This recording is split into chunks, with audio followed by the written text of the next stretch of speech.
بسم الله الرحمن الرحيم.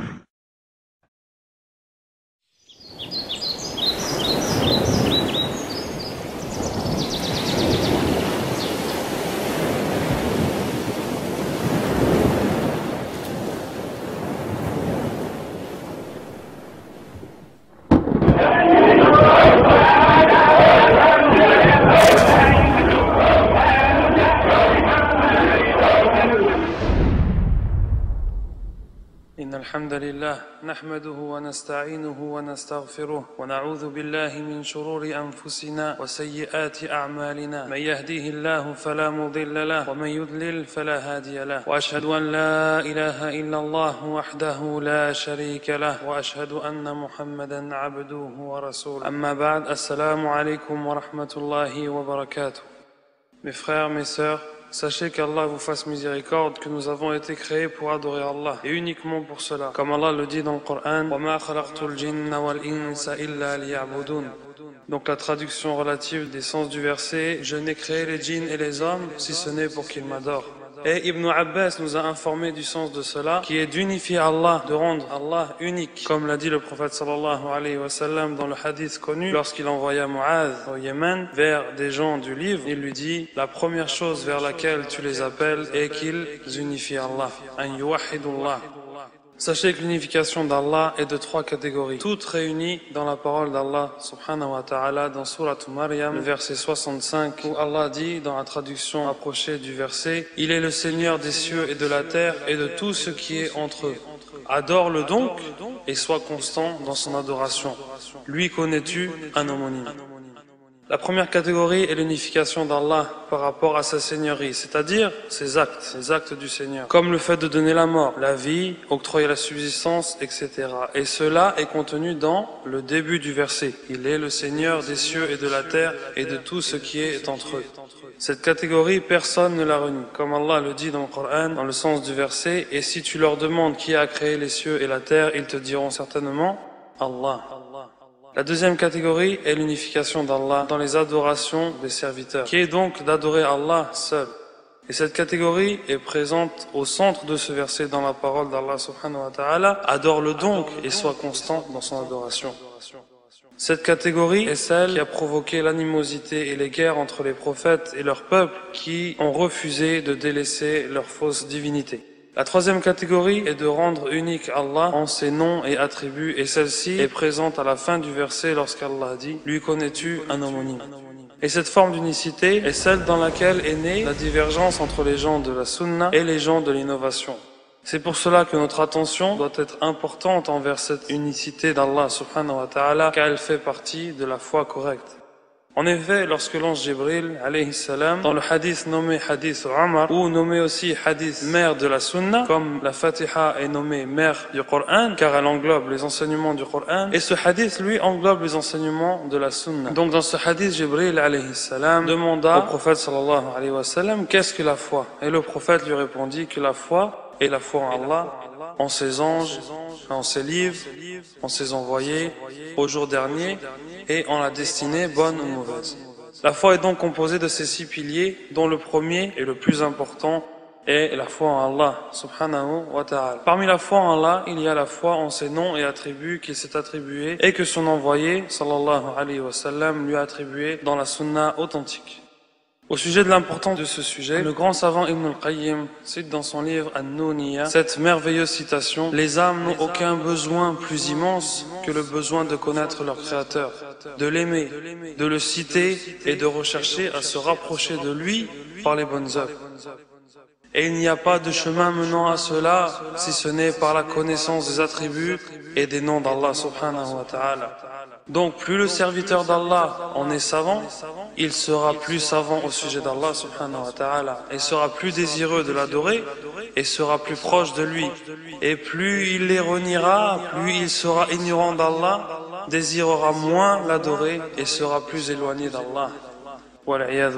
Cela nous prouve que cette science est une chose nécessaire pour parfaire notre foi. Pour nous aider à parachever notre foi, Ibn al-Qayyim, une page avant cette citation, nous cite une règle importante nous indiquant où nous devons acquérir cette science. Par sa parole, Si Allah veut honorer son serviteur par sa connaissance, c'est-à-dire la connaissance de ses attributs et de ses noms, il réunira le cœur du serviteur sur l'amour d'Allah.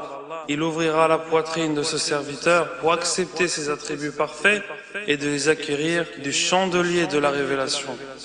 Et pourquoi cela? Pourquoi devons-nous acquérir cette science à partir du Coran et de la Sunna authentique?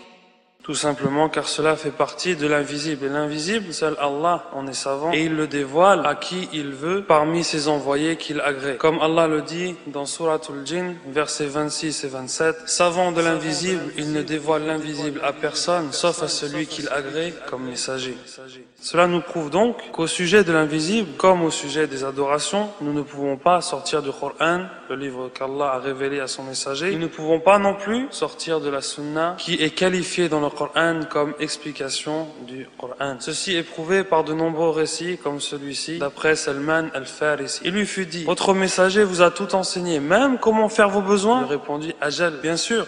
Il nous a interdit de faire face à la Qibla, en déféquant ou en urinant, ou de se laver avec la main droite, ou de se purifier avec moins de 3 pierres, ou de se purifier avec un crottin ou un os. Et d'après Abu Dharr, radiyallahu anhu, dit, l'envoyé d'Allah sallallahu alayhi wa sallam est mort, et il n'y a pas un oiseau, je dis bien, il n'y a pas un oiseau dans le ciel remuant ses ailes sans qu'il nous en ait cité une science. D'après Omar ibn al-Khattab, radiyallahu anhu, dit, le prophète se leva parmi nous et a cité le début de la création jusqu'à ce que rentrent les gens du paradis dans leur demeure et que les gens de l'enfer entrent en enfer. Puis Omar, radiyallahu anhu, dit, a retenu cela celui qui l'a retenu et l'a oublié celui qui l'a oublié. Rapporté par Al-Bukhari, c'est le hadith numéro 3192. Ce qui vint éclaircir cela d'une clarté incomparable, c'est la parole du prophète sallallahu alayhi wa sallam lui-même, rapporté par l'imam Muslim, hadith numéro 1844. Le prophète sallallahu alayhi wa sallam dit, Allah n'a pas envoyé un messager si ce n'est qu'il est de son devoir d'indiquer à sa communauté le bien qu'il savait pour eux, et il est de son devoir de leur interdire le mal qu'il savait pour eux.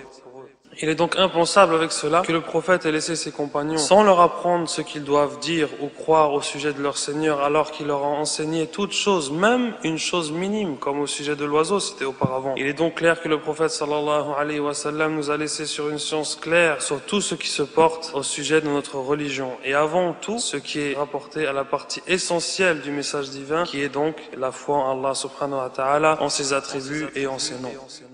Il nous incombe donc de revenir au Coran et à la Sunna authentique afin de fonder notre foi sur des fondements solides et non de baser notre foi sur des preuves philosophiques que certains de cette communauté ont cherché à implanter dans cette religion. Je dis bien, ont cherché à implanter dans cette religion. Pourquoi? Car ils ont jugé cette religion incomplète et préférèrent se tourner vers les ouvrages traduits dans les premiers siècles des l'Hégire, là où commença l'innovation dans la croyance en reniant les attributs d'Allah ou en les interprétant avec la raison humaine. Alors que ces règles philosophiques n'étaient en rien présentes au temps du prophète sallallahu alayhi wa sallam et de ses compagnons. Et comme l'imam Malik rahimahullah disait, ceux qui n'étaient pas en leur jour, c'est-à-dire en jour du prophète sallallahu alayhi wa sallam et de ses compagnons, ceux qui n'étaient pas en leur jour une science, n'en est pas une aujourd'hui.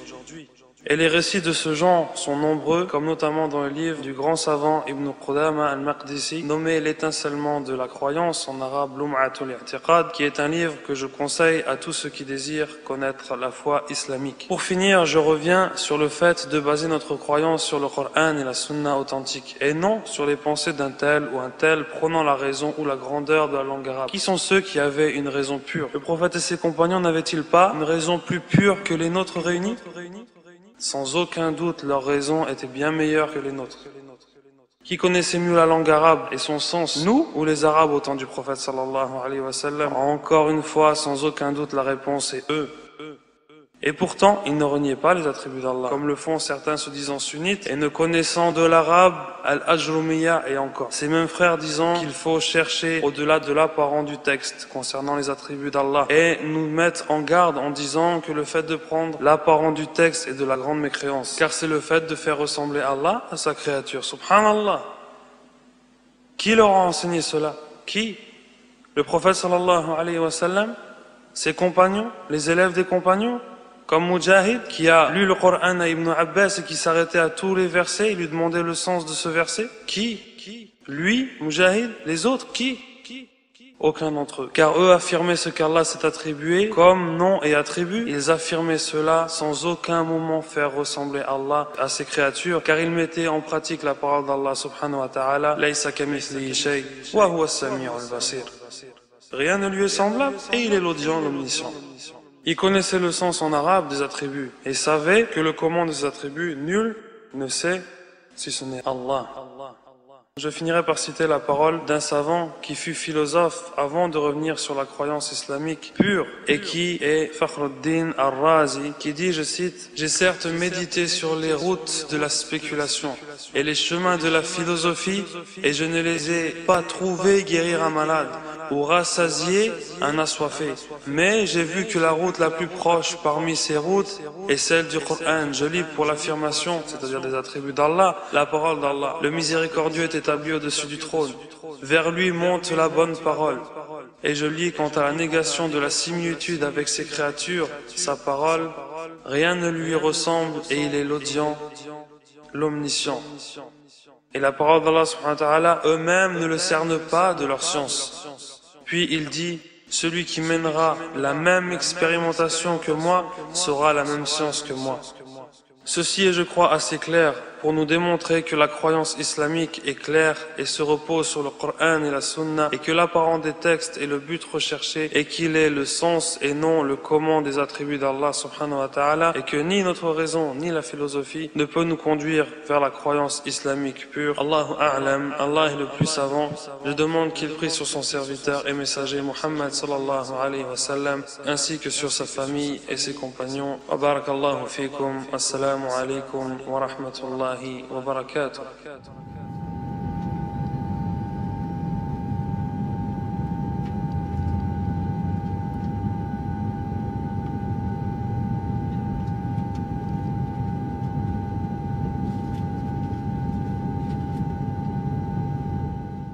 ولله الأسماء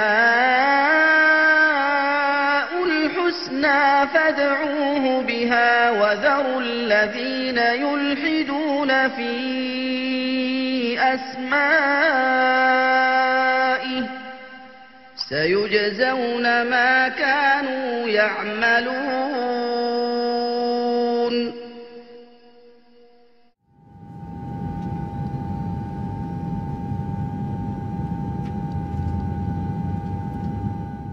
ليس كمثله شيء وهو السميع البصير.